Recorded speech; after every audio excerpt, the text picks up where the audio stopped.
একটা নতুন জিক্সার। আপনার জিক্সার নিছেন কবে? গত পরশু দিন। এর আগে আপনার জিক্সার ছিল? ওটা কি হয়েছে ঘটনা বলেন একটু। ভাই ওইটা মাল্টিপ্ল্যান সেন্টারের গলি থেকে কয়েকদিন আগে একটা পোস্ট আপনারা হয়তো শুনে দেখেছেন যে মাল্টিপ্ল্যান সেন্টারের পাশের গলি থেকে 3টা বাইক চুরি হয়ে গেছে।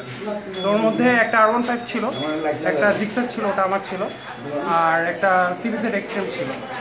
তো ওখানে আমাদের বাসার নিচে আরো 8টা বাইক ছিল। 8টা বাইকের মধ্যে টোটাল 6টা নিতে পারেনি। তার মধ্যে ট্যাস লাগানো ছিল। আচ্ছা। তো আমারটাতে কোনো হাইড্রোলিক লক লাগানো ছিল না, কোনো ট্যাস বা কোনো সিকিউরিটি সিস্টেম ছিল না। এই জন্য দেখা গেছে যে পরে ওই 3টা বাইক গিয়েছে। এই 3টা বাইক গিয়েছে, 3টা বাইকে হাইড্রোলিক সিস্টেমও ছিল না, কোনো সিকিউরিটি ওপেন করা ছিল।